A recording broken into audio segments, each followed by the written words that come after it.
स्वयंपाकात स्वादाची जान, डीएम मसाले तुमच्या घराची शान. छत्रपती शासन महिला गृह उद्योग कबनूर इचलकरंजी घेऊन येत आहेत अस्सल परंपरेची मराठमोळी चव म्हणजेच डीएम मसाले. मटन मसाला, चिकन मसाला, धणे पावडर, गरम मसाला, बिर्याणी मसाला, तिखट चवदार मसाले आणि चटणी म्हणजेच डीएम मसाले.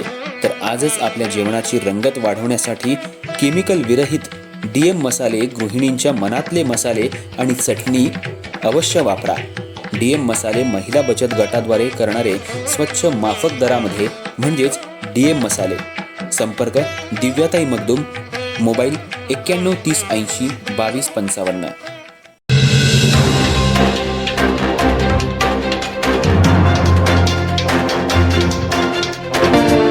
नमस्कार, मी तेजस्विनी मगदूम. एम मराठीमध्ये आपल्या सर्वांचं स्वागत आहे. पाहूयात ठळक घडामोडी. इचलकरंजी महानगरपालिकेच्या पहिल्या निवडणुकीच्या अनुषंगानं महानगरपालिकेच्या अपक्ष उमेदवाराचा पहिला अर्ज आज प्रभाग क्रमांक 6 मधून दीपक उत्तम खरात यांनी निवडणूक अधिकारी ओमप्रकाश यादव यांच्याकडे दाखल केलाय. पहिला अर्ज आज दाखल झाल्यामुळं निवडणुकीच्या प्रक्रियेला आज सुरुवात झाली आहे.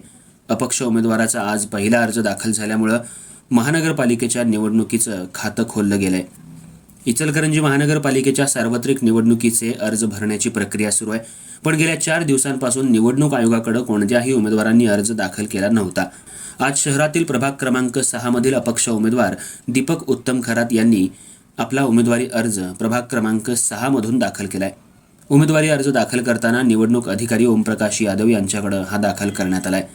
आज पहिला अर्ज दाखल झाल्यामुळं खऱ्या अर्थानं निवडणुकीला सुरुवात झाली आहे. गेल्या 4 दिवसांपासून कोणत्याही पक्षाचा उमेदवार निवडणूक अर्ज भरण्यासाठी दाखल झाला नव्हता.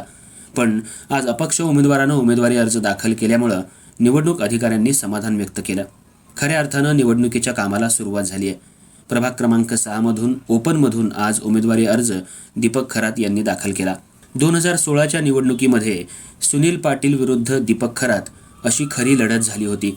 त्यावेळी त्यांना चांगल्या पद्धतीनं मतदान झालं होतं. खऱ्या अर्थानं निवडणुकीला चुरशीनं मतदान होणार, अपक्ष उमेदवार पक्षाच्या उमेदवारांना टक्कर देणार असं चित्र पाहायला मिळतंय.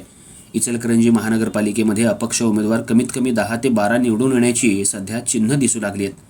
निवडणूक केंद्राबाहेर पोलिसांचा चोख बंदोबस्त ठेवण्यात आलाय.